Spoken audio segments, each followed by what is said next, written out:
Hello friends, welcome to MKG kitchen. இன்றைக்கி நாம் பார்க்க போகிறது ரொம்ப சிம்பிளான இட்லி, தோசை, சாதம் மூணுக்கும் மேட்ச் ஆகிற மாதிரி ஒரு தக்காளி தொக்கு தாங்க பார்க்க போகிறோம். வாங்க இந்த தக்காளி தொக்கு எப்படி செய்யலான்றதை பார்க்கலாம்.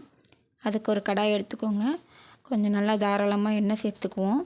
எண்ணெய் சூடானதுக்கப்புறமா கொஞ்சமாக சோம்பு போட்டுக்கலாம். சோம்பு நல்லா பொரிஞ்சு வந்துடுச்சு.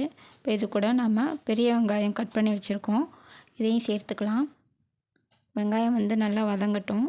இப்போ இது கூட நல்லா ஒரு கைப்பிடி அளவுக்கு பூண்டை இந்த மாதிரி சின்னதாக கட் பண்ணியோ இல்லை இடித்து கூட சேர்த்துக்கலாம். இப்போது நம்ம தக்காளியை நமக்கு எந்த அளவுக்கு தேவையோ அவ்வளோ சேர்த்துக்கோங்க. இந்த மாதிரி தக்காளிகளை கட் பண்ணி சேர்த்துக்கலாம்.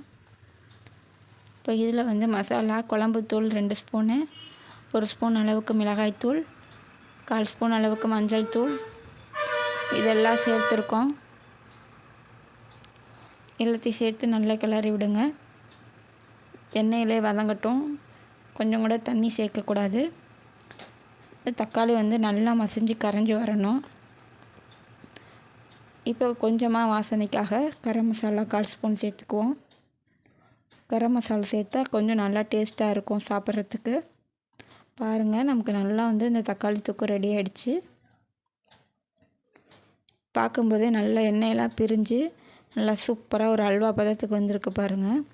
இது செய்கிறது ரொம்ப ரொம்ப ஈஸி, நேரமும் மிச்சம். தக்காளி இப்போ ரொம்பவே மலிவு விலையாக கிடைக்கும்போது இந்த மாதிரி செஞ்சு வச்சுக்கிட்டோம்னா நம்ம காலையில் செஞ்சோம்னா நாள் ஃபுல்லாகவே வச்சுக்கலாம். ஏன்னா இட்லி, தோசை, சாதம் எல்லாத்துக்குமே அது மேட்ச் ஆகும். அது மட்டும் இல்லை, இது நம்ம ஸ்டோர் பண்ணி வைக்கணுன்னா கூட ஃப்ரிட்ஜில் எடுத்து வச்சுக்கலாம். ரொம்பவே டக்குன்னு நம்ம வெளியே போயிட்டு வரும்போது சமையல் எதுவும் செய்ய முடியலன்னா ஒரு சாதம் வச்சு இது மாதிரி கூட பண்ணிக்கலாம். ரொம்ப ரொம்ப ஈஸியான ஒரு தக்காளி தொக்கு, நேரமும் மிச்சம், பொருட்களும் ரொம்பவே கம்மி, டேஸ்ட்டும் சூப்பராக இருக்கும். நீங்களும் இது மாதிரி ட்ரை பண்ணி பாருங்கள், ரொம்பவே சூப்பராக இருக்கும். எண்ணெயிலே நல்லா வதக்கி எடுத்துருக்கோம் பாருங்கள். நம்ம கொஞ்சம் கூட தண்ணி சேர்க்கலை. தண்ணி சேர்க்காமல் நல்லா லோ ஃப்ளேம்லேயே வச்சு இந்த மாதிரி பாருங்கள். நல்லா தொக்கு நல்லா ஒரு அல்வா பதத்துக்கு வந்திருக்கு.